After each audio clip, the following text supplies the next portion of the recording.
The first time Jake Morrison saw Maria Elena Santos, she was standing alone at her husband's grave in the old cemetery outside Tucson. The wind whipped through her long black hair as she placed a single white flower on the weathered headstone. Jake had come to visit his grandfather's grave that day in 2013, but something about the woman's quiet dignity made him pause behind an old oak tree. Maria Elena's husband, Thomas Santos, had been a respected Apache tribal leader who died in a car accident 6 months earlier. Jake knew this because the whole town had talked about it. Thomas had been working to preserve Apache traditions and establish better relationships between the reservation and the surrounding communities. His death had left a huge hole in many lives. Jake watched as Maria Elena knelt by the grave and began speaking softly in Apache. Even though he couldn't understand the words, he could feel the pain and love in her voice. She stayed there for nearly an hour, sometimes crying quietly, sometimes laughing as if sharing a memory. When she finally stood up and walked away, Jake felt like he had witnessed something sacred. That encounter changed Jake's life in ways he never expected. He was a freelance photographer who had come to Arizona to document disappearing small towns for a magazine assignment. He had planned to stay 2 weeks. Instead, he ended up staying 10 years, and most of that time was spent quietly observing Maria Elena Santos from a respectful distance. Jake wasn't a stalker or creep. He was a man who had lost his own wife to cancer 3 years earlier and recognized the deep grief he saw in Maria Elena's eyes. Something about her strength in the face of loss called to him. He began visiting the cemetery regularly, always keeping his distance, always respectful. He told himself he was just making sure she was safe during her visits. Over the months, Jake learned Maria Elena's routines without ever speaking to her. She came to the cemetery every Tuesday and Friday afternoon. She always brought a single white flower, usually a lily or a rose. She would sit on a small blanket and talk to Thomas's grave for exactly 1 hour. Sometimes she brought a thermos of coffee and drank it while she spoke. Jake also discovered that Maria Elena worked at the local elementary school as a teacher's aide. She was gentle with the children, patient and kind. The kids clearly loved her. During lunch breaks, she would sit alone in her car, looking at photos on her phone. Jake assumed they were pictures of her late husband.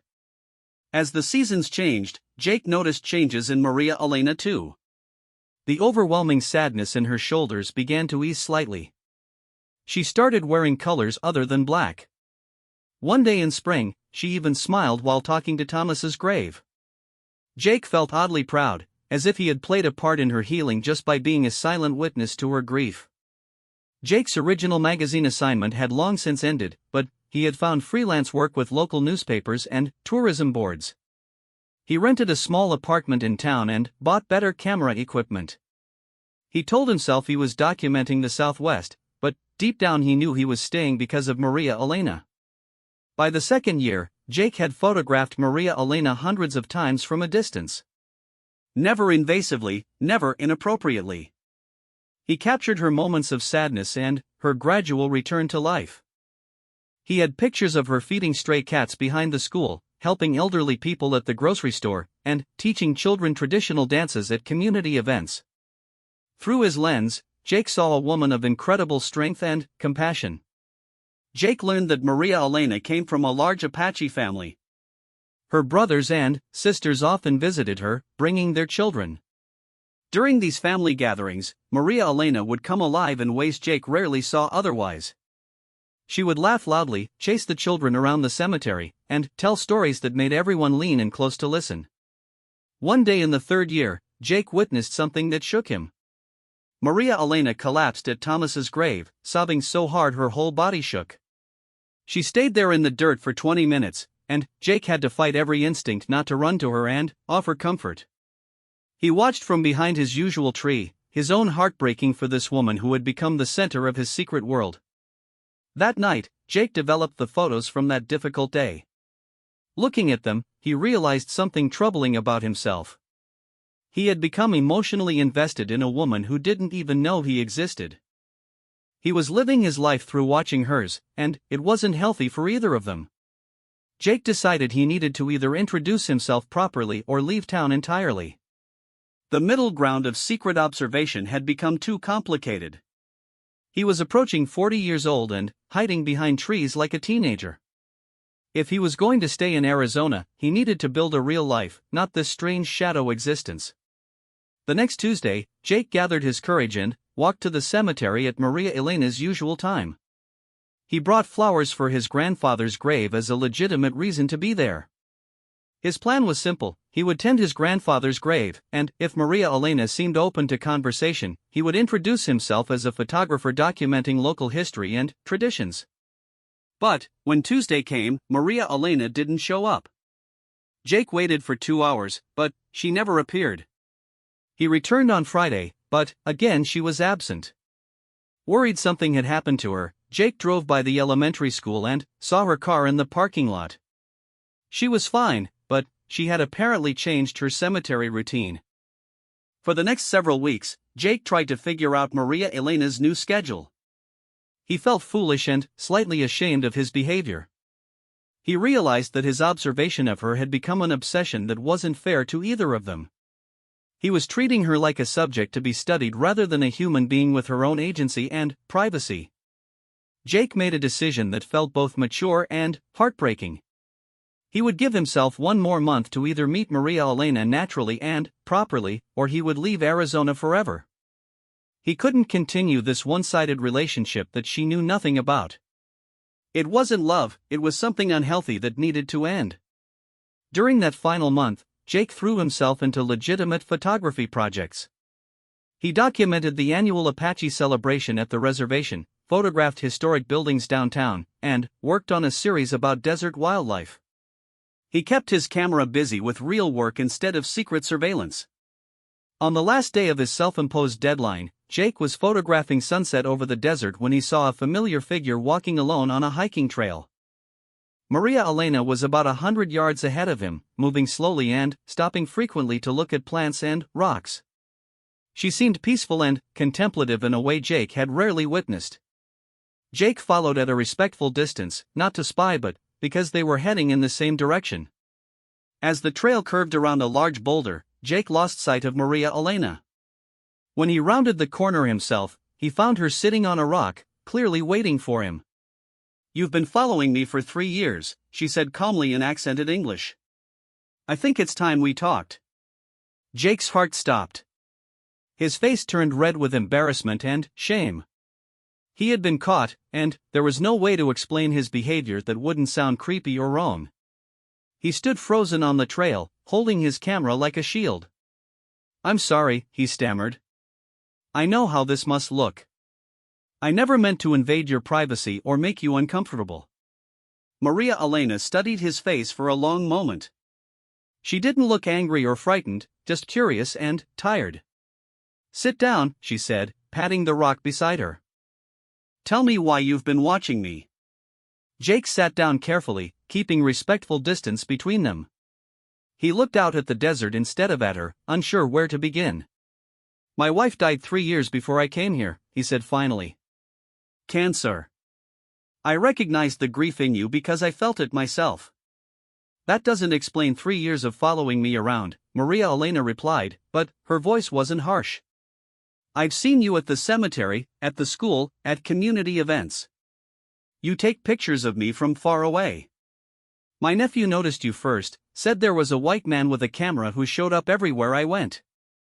Jake felt even worse knowing that Maria Elena's family had been aware of him. "I thought I was being discreet," he said weakly. "Apache people notice everything," Maria Elena said with the hint of a smile. "We've been watching strangers for hundreds of years. It keeps us alive." Jake nodded, understanding that he had been naive to think his presence went unnoticed. "I should have introduced myself properly years ago. I kept telling myself I would, but then, time passed and it became more complicated." "What's your name?" Maria Elena asked. "Jake Morrison.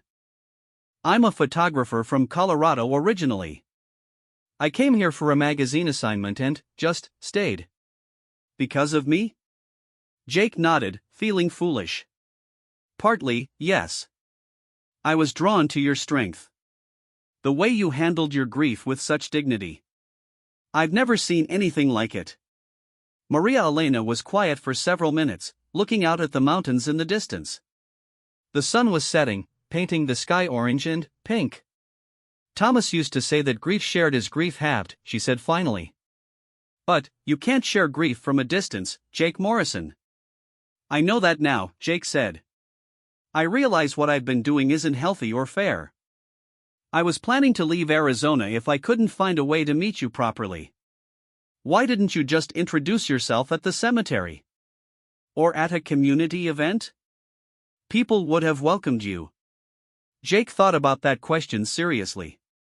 I guess I was afraid you'd tell me to go away. As long as I stayed hidden, I could keep feeling connected to you. It was selfish. Maria Elena turned to look at him directly for the first time. What did you see when you watched me? The question surprised Jake. He had expected her to be angry or to tell him to leave her alone. Instead, she seemed genuinely curious about his perspective. I saw someone carrying enormous pain but never letting it break her, he said. I saw kindness and strength. I saw someone who loved deeply and lost someone irreplaceable but kept going anyway. What else? Jake hesitated, then decided to be completely honest. I saw someone who helped other people even when she was struggling. You give food to homeless people behind the diner. You stay late at school to help kids who are having trouble at home. You visit elderly people at the nursing home on weekends. I saw all of that. Maria Elena nodded slowly. Thomas always said I had a helper's heart. Sometimes that gets me in trouble because I care too much about broken things. Is that what you think I am? A broken thing? Aren't you? She asked gently. A man who follows a woman for 3 years instead of living his own life? That sounds broken to me. Jake had to admit she was right. Yes, I suppose I am broken. Losing my wife broke something in me that I haven't figured out how to fix. What was her name? Sarah. We were married 8 years. She was a teacher, like you. She would have loved working with kids the way you do. Maria Elena smiled sadly. Thomas was a teacher too, in his way. He taught our people about their history and traditions. He believed education was the key to survival. They sat in comfortable silence as the desert darkened around them. Jake felt strange relief at finally talking to the woman he had observed for so long. She was exactly as kind and thoughtful as he had imagined, but also stronger and more direct than he had expected. I need to ask you something, Maria Elena said. In all this time watching me, did you ever take inappropriate pictures? Pictures I wouldn't want to exist? Jake shook his head immediately. Never. I swear to you. Every photo I took was respectful. Mostly from community events or public places. I never photographed you at home or in private moments. Can I see them? Jake was surprised by the request. You want to see pictures of yourself? I want to see how someone else saw me during the worst time of my life. Maybe it will help me understand something. Jake pulled out his phone and showed Maria Elena some of the photographs. There were pictures of her with school children, helping at community dinners, visiting with elderly tribal members. In every image, she looked strong and caring, even when Jake could see sadness in her eyes. Maria Elena studied the photos quietly. I looked different than I felt, she said finally. During those first 2 years, I felt like I was falling apart inside. But, in these pictures, I look like someone who has her life together. That's what I saw, Jake said. Someone who is grieving but not letting grief destroy her ability to care for others. Thomas would have liked that description, Maria Elena said. He always worried about what would happen to me if something happened to him. He made me promise I wouldn't stop living. It sounds like you kept that promise. Maria Elena shook her head. I kept going through the motions, but I wasn't really living. I was just surviving day by day. It's only been in the last year that I started to feel alive again. Jake noticed that Maria Elena had stopped visiting the cemetery as regularly, but he hadn't understood what that meant. Is that why you changed your cemetery visits? Partly. I realized I was going there to hide from the world as much as to visit Thomas. It became a habit that wasn't helping me heal anymore. I'm sorry I complicated things by watching you there. Maria Elena looked at him seriously. You didn't complicate anything, Jake. But, you missed the point. You were so busy watching someone else heal that you forgot to work on healing yourself. Jake knew she was absolutely right. He had been living through Maria Elena's recovery instead of pursuing his own. What should I do now? That depends. Are you going to keep following me around, or are you going to start living your own life here? I don't know how to do that, Jake admitted. I've been focused on you for so long, I'm not sure what my real life looks like anymore. Maria Elena stood up and brushed dust off her jeans. Then, maybe it's time to figure that out. Arizona is a good place for starting over, but only if you're actually willing to start. Could we maybe be friends? Real friends, not this weird one-sided thing I've been doing? Maria Elena considered his question carefully. I don't know yet. You seem like a good person who got lost in grief, but I need to think about whether I'm ready for a friendship with someone who knows so much about me when I know almost nothing about him. Jake understood completely. That's fair. I know I have a lot to make up for. You don't need to make up for anything, Maria Elena said. But, you do need to decide what kind of life you want to build here. Following people around isn't a life, Jake. It's just avoiding life. As they walked back down the trail together, Jake felt like he was seeing the desert with new eyes. For 3 years, he had been living in a strange dream where he was connected to someone who didn't know he existed. Now he was awake, and the real world felt both scary and full of possibilities. The next few months were the hardest of Jake's time in Arizona. Without the familiar routine of quietly observing Maria Elena, he felt completely lost. He had built his entire life around watching someone else live theirs, and now he had to figure out what his own life should look like. Jake threw himself into legitimate photography work with desperate energy. He documented every festival, every sunset, every historic building within 50 miles. He joined the local hiking club and started volunteering at the animal shelter. He was trying to build a real life, but everything felt forced and artificial.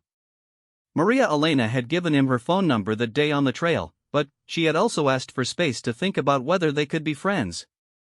Jake respected her wishes and didn't contact her, even though he saw her around town occasionally.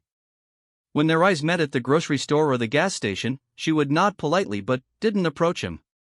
The hardest part was breaking his old habits. Jake caught himself driving by the elementary school at dismissal time or heading toward the cemetery on Tuesdays. He had to actively redirect himself, reminding himself that those behaviors were exactly what Maria Elena had called him out for. About 6 weeks after their trail encounter, Jake was photographing a vintage car show when he heard a familiar voice behind him. You're getting better at being where you're supposed to be instead of where I am, Maria Elena said.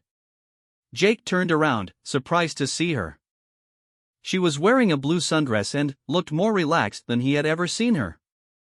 I didn't know you'd be here, he said honestly. I know. That's why I came over to talk to you. Maria Elena smiled slightly. I've been watching you try to build a life here.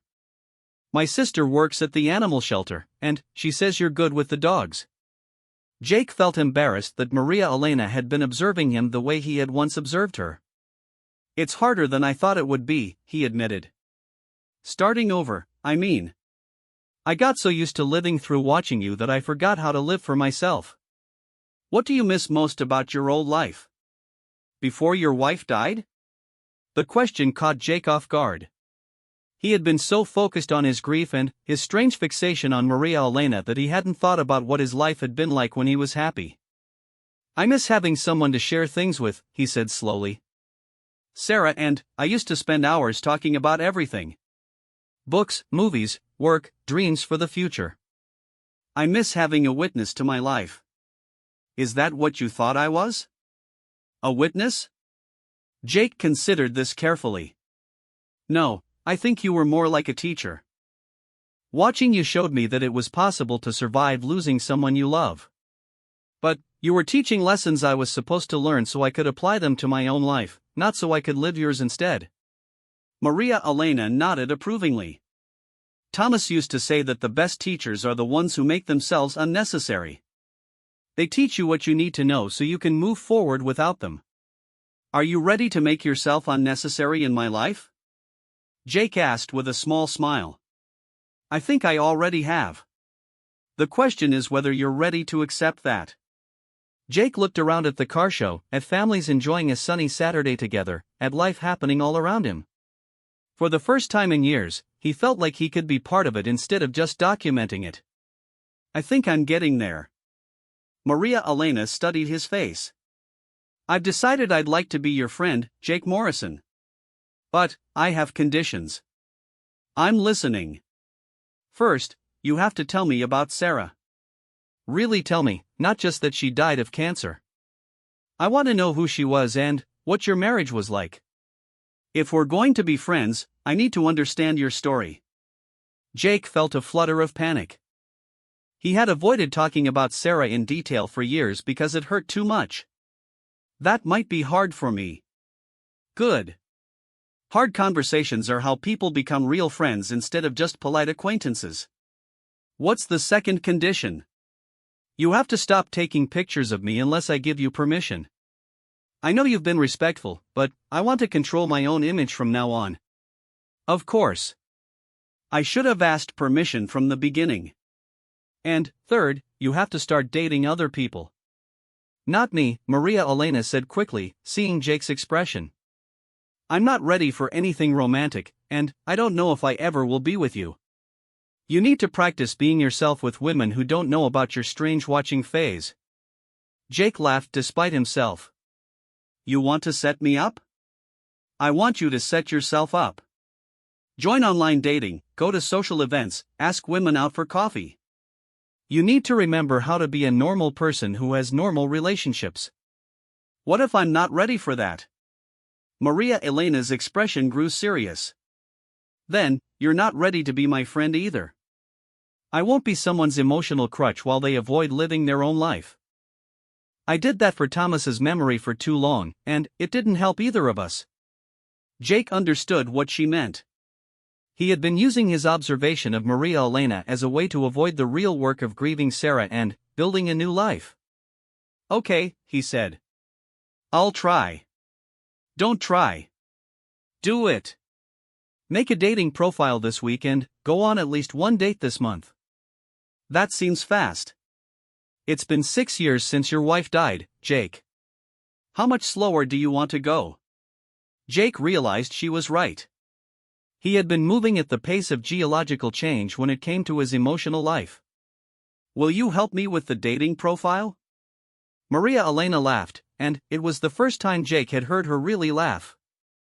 Now you're asking me to help you meet other women? That's definitely not how this friendship is going to work. Point taken. They walked around the car show together, and Jake found himself seeing it differently with Maria Elena beside him. Instead of focusing on getting the perfect photograph of vintage chrome and paint, he was having an actual conversation about the craftsmanship and history of the vehicles. He was participating instead of just documenting. When they stopped for lunch at the food trucks, Maria Elena asked Jake to put his camera away entirely. Practice being present without recording everything, she said. Sometimes the best moments can't be captured anyway. Jake reluctantly stored his camera in his bag and discovered that Maria Elena was right. Without the barrier of a lens between himself and the world, he felt more connected to what was happening around him. He also found that Maria Elena was easy to talk to, funny, and had strong opinions about everything from politics to barbecue sauce. I can see why Thomas loved you, Jake said without thinking. Maria Elena's expression grew sad. Don't do that. Do what? Compare me to some perfect widow version of myself that you created in your head. I'm not that person. I'm complicated and sometimes angry and not always nice. If you're going to be my friend, you need to get to know the real me, not the grieving saint you've been watching. Jake apologized, realizing he was still putting Maria Elena on a pedestal instead of seeing her as a complete human being. How do I stop doing that? Start by asking me normal friend questions instead of treating me like some wise oracle. Ask me what movies I like, whether I prefer cats or dogs, what annoys me about living in this town. Ask me about my job, my family, my opinions on current events. For the rest of the afternoon, Jake practiced being Maria Elena's friend instead of her secret admirer. He learned that she loved horror movies but hated romantic comedies, that she was frustrated with local politics, and that she was considering going back to school for her teaching degree. She was smart, opinionated, and nothing like the serene figure he had imagined from a distance. When they parted ways that evening, Maria Elena gave Jake a homework assignment. I want you to write down everything you loved about your marriage with Sarah. Not just the fact that you miss her, but specific things that made you happy. Then, I want you to figure out which of those things you could have again with someone new. Why? Because right now you're grieving Sarah by avoiding love entirely. That's not honoring her memory. That's just being afraid. Jake spent that night writing about Sarah for the first time since she died. He remembered her terrible singing voice, her addiction to true crime podcasts, the way she laughed at her own jokes. He remembered lazy Sunday mornings, planning future trips they never got to take, and how safe he felt when she fell asleep next to him. By the time he finished writing, Jake realized that Maria Elena was right. He hadn't been honoring Sarah's memory by isolating himself. Sarah would have wanted him to find love again, to build a family, to be happy. She would have been horrified to know he had spent 3 years secretly watching a stranger instead of living his own life. Jake created an online dating profile the next morning. 6 months later, Jake was sitting in Maria Elena's kitchen, helping her grade papers from her new job as a substitute teacher. His online dating experiment had been a disaster at first. His first 3 dates had ended with women politely telling him he seemed emotionally unavailable or still processing something. Maria Elena had been brutally honest about why his early dates failed. You talked about photography for 40 minutes and asked her 3 questions about herself, she said after Jake described his latest romantic failure. That's not a date, that's a job interview where you're the only candidate. But Jake had kept trying, and gradually he had gotten better at normal human interaction. He went on dates where he didn't mention his camera once. He asked women about their interests, their families, their dreams. He even had a brief 3-month relationship with a librarian named Kate who helped him understand that he was capable of caring about someone new without betraying Sarah's memory. The relationship with Kate ended amicably when she took a job in Phoenix, but it had been important for Jake's healing. It proved to him that he could open his heart again, that he could make someone laugh, that he could be a good partner when he wasn't hiding behind grief or obsession. You're different now, Maria Elena said, looking up from a stack of math worksheets. More like a regular person. Thanks, I think, Jake replied. You're different too. Happier. Maria Elena had indeed changed over the past year. She had enrolled in education courses at the community college and was working toward her full teaching certification. She had started dating someone, a veterinarian named David who treated her with obvious adoration. Most importantly, she had developed a new relationship with Thomas's memory that was loving but not limiting. I have something to tell you, Maria Elena said, setting down her red pen. David asked me to marry him. Jake felt a complex mix of emotions. He was genuinely happy for Maria Elena, but also sad that their strange friendship would probably change. What did you tell him? I said yes. Jake smiled and reached across to squeeze her hand. I'm happy for you. He's a good man. Are you really happy? Or are you disappointed that the woman you followed for 3 years is marrying someone else? Jake considered the question seriously. A year ago, the news of Maria Elena's engagement would have devastated him. But now, after building his own life and dating other people, he felt genuinely pleased for her. I'm really happy, he said honestly. You deserve love and partnership. David sees how amazing you are. What about you? Are you going to stay in Arizona? Jake had been wondering the same thing. His photography business was thriving, and he had genuine friendships in town beyond his relationship with Maria Elena. I think so. This feels like home now. Good. I was worried you'd run away when I got engaged. The old Jake might have done that, he admitted. But I like the life I've built here. I like my work, my friends, my hiking group. I even like the woman I've been dating. Maria Elena raised an eyebrow. You haven't mentioned anyone new. Jake felt slightly embarrassed. Her name is Rebecca. She's a park ranger. We met on a hiking trail, and she thinks my photography is interesting but not the most important thing about me. How long have you been seeing her? 2 months. We're taking it slow, but I think it could be something real. Maria Elena smiled. Does she know about your strange widow-watching phase? She knows I went through a difficult period after my wife died. She doesn't know the specific details about you. You should tell her. Secrets don't help relationships.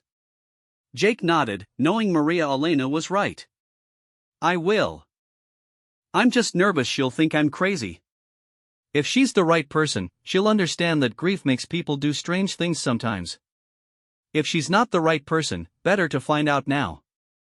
They worked in comfortable silence for a while, grading papers and enjoying the peaceful afternoon. Jake reflected on how different this moment was from his fantasies during the watching years. He had imagined some dramatic romantic connection with Maria Elena, but the reality of their friendship was much healthier and more valuable than anything he had dreamed up. Can I ask you something? Jake said eventually. When did you know I was following you? From the very beginning? Maria Elena laughed. My nephew spotted you at the cemetery after about the 3rd visit. Apache people notice white men with cameras very quickly. We talked about whether to confront you or call the police. Why didn't you? My sister said you looked sad, not dangerous. And I was curious about why someone would be so interested in my grief. Thomas used to say that lost people find each other, even when they don't mean to. Do you think that's what happened? We found each other because we were both lost? Maria Elena considered this carefully. I think we both needed to learn the same lesson from different directions. I needed to learn that honoring Thomas's memory meant living fully, not just surviving. You needed to learn that honoring Sarah's memory meant the same thing. What's the lesson? That love is supposed to make you more alive, not less. When you love someone deeply and lose them, it's tempting to think you should stay frozen in that love forever. But that's not love. That's fear. Jake understood exactly what she meant. He had spent years thinking that moving forward would betray Sarah's memory, just as Maria Elena had spent time thinking that being happy would betray Thomas. Both of them had confused loyalty with stagnation. There's something else I need to tell you, Maria Elena said. After the wedding, David and I are moving to his ranch outside of town. I won't be around as much to be your conscience anymore. Jake felt a pang of sadness but also pride in how far they had both come. I think I'll be okay without a conscience. I've learned to be my own. Have you? Really? Jake thought about the question honestly. 6 months ago, he would have been panicked by the news that Maria Elena was leaving town. Now, while he would miss her friendship, he felt confident in his ability to continue building his own life. Yes, I think I have. Good. Because there's one more thing I want to tell you, and it's the most important thing of all. Jake looked up from the papers, sensing that whatever Maria Elena was about to say would be significant. That day on the trail, when I confronted you about following me, you asked what I saw when I watched you. I never answered that question. What did you see? Maria Elena's expression grew serious and kind. I saw a man who had forgotten that he was worth knowing. You were so focused on watching other people live their lives that you had forgotten you were allowed to live your own. The saddest part wasn't that you were following me. The saddest part was that you thought my life was more interesting or valuable than yours. Jake felt tears in his eyes. I did think that. I thought everyone else was better at being alive than I was. That's what grief does sometimes. It convinces you that you're not worth investing in anymore. But, Jake, you have always been worth knowing. You're kind, talented, thoughtful, and loyal. Sarah saw that in you. I see it in you. Rebecca sees it in you. The question is, do you see it in yourself now? Jake wiped his eyes and nodded.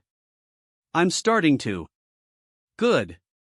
Because that's the only way the story ends well. Not with you finding someone to save you or someone to worship from a distance, but with you understanding that you're worth saving yourself. As the sun set over the Arizona desert that evening, Jake drove home to his own apartment, to his own life, to call Rebecca and make plans for the weekend. He no longer needed to follow anyone in secret because he had finally learned how to lead himself into the light. 3 years later, Jake married Rebecca in a small ceremony overlooking the desert. Maria Elena and David were there, along with Sarah's parents, who had flown in from Colorado to meet the woman who had helped their son-in-law learn to live again. In his wedding speech, Jake thanked Maria Elena for teaching him that loving someone meant setting them free to live their own life, and that the greatest gift you could give someone was to become the kind of person who didn't need them to complete you. The story of the Apache widow and the man who followed her in secret became a story about two people who learned that healing isn't about forgetting the past or clinging to it, but about carrying love forward into new life. It was about the difference between watching life happen and choosing to live it. And, sometimes, if you're very lucky, the person who teaches you that lesson becomes a friend who celebrates with you when you finally understand what they were trying to show you all along.